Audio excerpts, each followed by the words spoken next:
Good morning. Little Bo Peep has lost her sheep and doesn't know where to find them. I always pin my bonnet down when I do it like this, just so it stays.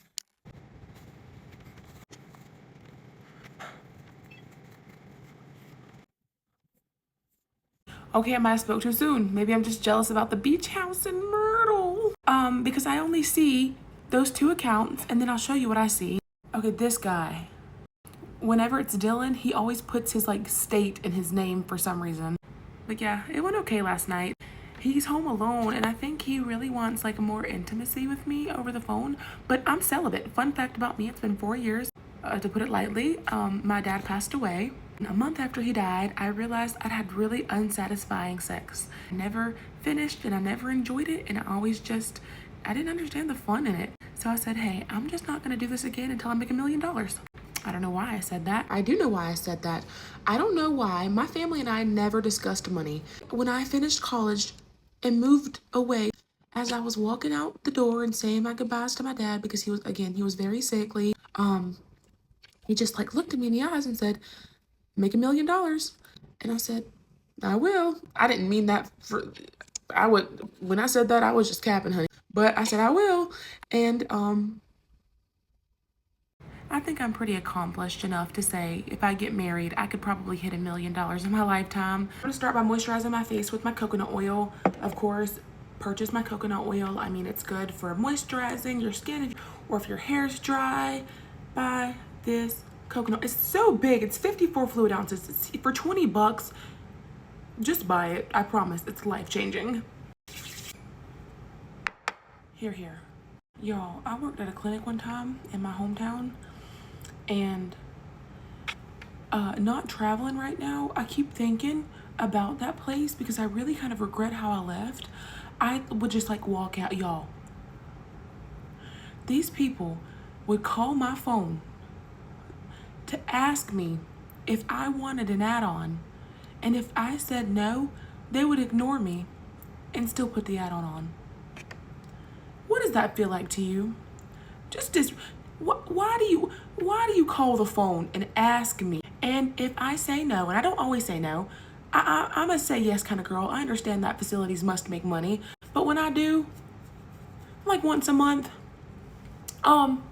they would just straight up ignore me. And so the first time I went and confronted the front desk, and I said, hey, what's up with this? It's a little bit shady that you just called my phone and then ignored me, after I told you no. And then it happened again. Now I grew up, I was born here. Yo, my mom gave birth to me in the city. I went to elementary, to middle, to high, to college, to back again. I'm not someone to play with. I hate to say it like that, but it's true. But I said, I'm flabbergasted. And then, oh my God, y'all, the damn doctor owned the place, had a mistress. The woman I'm working with across the hall is telling me about how her grandson is breaking her entire home, and he's cutting himself and yelling and kicking and screaming, and they have to call the cops every day, and he's in juvie and he's getting out, and he needs to go to Westover, the high school I graduated from, so that the kids could beat him up for being disrespectful. Not a direct quote, but pretty much. Oh, yeah, our lead tech is a homewrecker. She's dating the owner of the doctor who owns the practice. He left his wife for her. You know the connotations of that in a small southern town. I said, ma'am, I can't keep my lights on. Leave me alone. Leave me alone. I started shutting my door, y'all. I just started shutting my door and typing up a manuscript on everything I learned at this place wrapped. And just asked for some students and started teaching the student anything to keep me busy. So yeah, now I don't, because they're so close to me and I don't have a car, they were the best option. So I'm like, it's the principle. I think me wanting to be a doctor and going to school online mainly, as I'm doing ultrasounds and trying to work and be an adult, was just so sketchy and unbelievable. The doctor was really nice. He did offer to teach me a lot of things, and he did teach me a lot of things. Every week there was a meeting. Girl, you don't need a weekly meeting, honey. You can keep that to a month. I don't think too much changes in this town every week. I would stand there and just look stupid. Oh, but that's nothing compared to one time, y'all, when I was at a hospital in Atlanta, I'll say downtown Atlanta. I'm working at 212 a week, Saturday, Sunday, from like, what is it, 7 a.m. to like 11 p.m. or something, just to help out for a couple months. Tell me why, y'all, the woman I'm working with comes in late almost every shift, doesn't show up for sun shifts. When she does show up, she leaves me up front to sit by myself. Now, mind you, this hospital is an indignant hospital, which means they take anybody with or without insurance, honey. So I'm sitting neck to neck by myself with people with face tattoos that talk to themselves, whispering about guns under their breath, rocking. Honey, I'm terrified. While she's sitting back there with the lights off and her head down because she's feeling bad. I said, take time off and let somebody do the job that can actually do the job. And yo, I get fired because she cusses me out in front of a nurse, in front of 3 patient transporters, in front of multiple patients. It got so bad that one of the patients had to call security. When they put her back in her room, she had called security to let them know that it was going down in the ultrasound department. The nurse comes in with a heparin drip. She gets there 30 minutes late, y'all.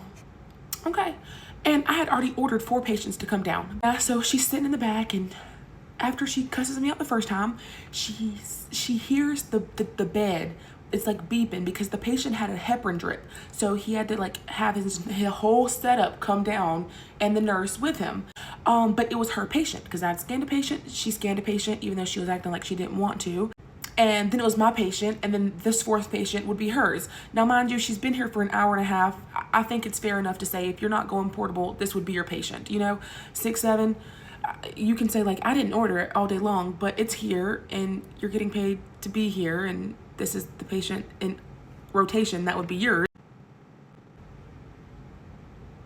And starting to play tennis recently is kind of like something that people can do. I like to exercise. I like to walk, or run. I like to go for runs.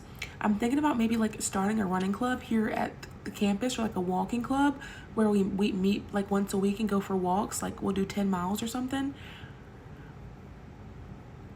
10 miles is a lot. We could do 5. I think we can get 5 done in like a reasonable 2-hour period.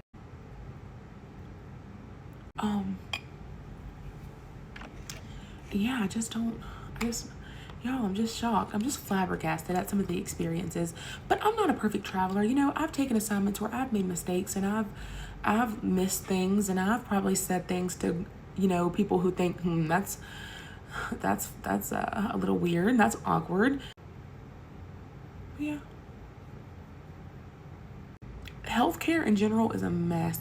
I love a hospital that just does 312s overnight, or like 312s in general, and like keeps you busy, because that way you don't have to chit chat too much. You can do your job, you can go home. I've talked about the North Carolina boy. He has been the one solid throughout the last 5 years since I graduated ultrasound school and started working.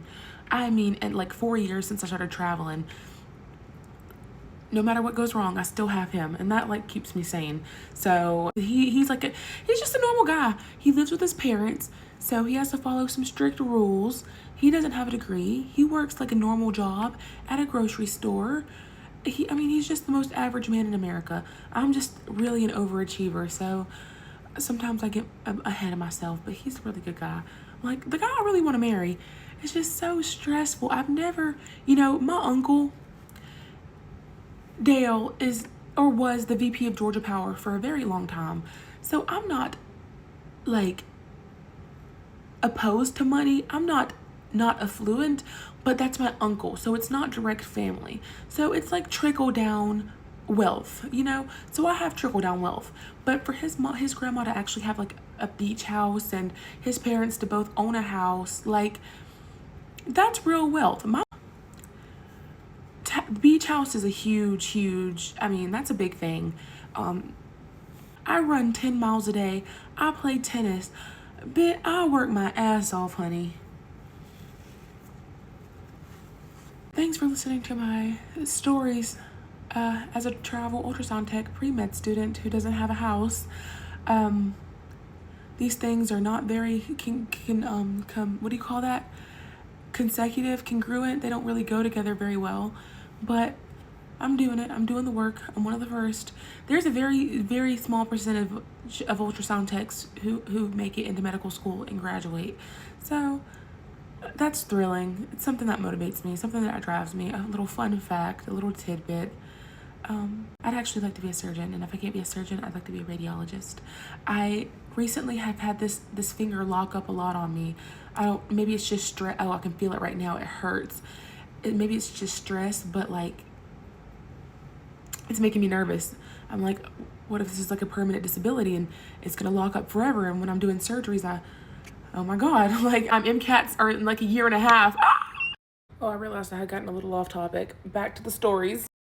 So instead of explaining, hey, maybe I don't want to scan this patient, she lets it sit there for 10 minutes while I'm writing up my exam, just minding my business, doing my previous. And I'm starting to think like, I wonder if she's going to come out back and start doing her job anytime soon, because this is the third week she sat by herself back there with the lights off and her head down. And she bust out the back, y'all. Mind you, in front of a bunch of people.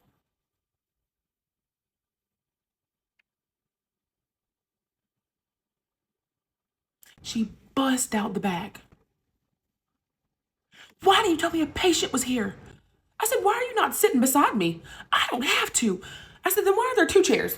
Why are there two chairs, two monitors for two people, and there's two people on shift? Why? Yes, you do. Yes, you do. Because you're leaving me up here unmanned to go sit in the back with your head down with the lights off. Yeah, you kind of do. Your job is to sit here with me and to do you're not doing that. So you're not doing your job. You do have to sit up here. I didn't say all that. I said, yes, you do. I said, what in the fuck? And, she's like, I don't have to do this patient. I said, what? I said, you need to text Monique, or the manager. You need to text Monique. You need to text, she's just yelling. You need to text Monique. Thank you. This is your last day here. Enjoy. Thank you. Thank you. That's all I'm saying. Thank you. Go text Monique. Thank you. And so I text the manager, Monique. It's Father's Day, mind you, of like 2 years ago, maybe last year. And it's almost been a 1 year anniversary of this incident. And I text Monique and I tell her what happened. I said, I don't really know what to say, but things have just escalated here in a way that I would change the TV to HGTV, and that's where it would sit. I would go portable, I would do my exams, I would come back, BET is on, but she's sitting in the back in the dark with her head down. I said, why are you changing the damn TV when you're not even up here? So I change it back, and she changes it back. I said, I turn the TV off. We'll sit here in dead silence. No, stop. Why are you trying to control this? I don't understand. But, heck yeah. So she starts cussing me out. Security comes up here and you can tell they're already on my ass thinking I did something wrong. And I said, there was a nurse here that saw all of it. So they said, what's the patient's room number? So I go search up the patient's room number, and the nurse answers the phone who was there and says, yeah, the girl came from back and started yelling at the girl at the front desk in front of everybody and was being pretty belligerent. So why did I get fired? As I had a panic attack. As soon as security left, I got up and I just started having a freaking panic attack in the second room. I couldn't breathe. I couldn't think and I couldn't speak. I was at a loss. Never have I ever had a grown woman, a coworker, do something so heinous. I've been nothing but nice. Every week, she explained why she was sitting in the back. She had some female issues going on. I didn't mind the first week. I didn't mind the second week when she didn't do half her job and didn't show up. I didn't mind even the third week when she came in late and I was scanning patients that I had already ordered. But it is beyond me at this point. And then I had a Stanley, the limited edition Valentine's Day Stanley from like 2024. I left there for a couple days and they fired me. And I didn't know I was going to get fired because I didn't know me getting yelled at twice and embarrassed in front of everybody by a tech constituted me getting fired. So I left my Stanley there that day, and I think someone stole it because I emailed the manager and I said, hey, like, not to be inappropriate, but I have a couple items there that are kind of worth a lot to me, and I would like them back just to like pick them up or something. And she never messaged me back. So someone just stole my Stanley, and there's nothing I can do about it. The things we do for love, like walking in the rain and walking in the snow when there's nowhere to go. You want some more travel ultrasound tea? One time I was traveling at a place in Kansas and I got on assignment with this man named John. And the first thing he tells me when he meets me, you know what your IQ is? The same as mine.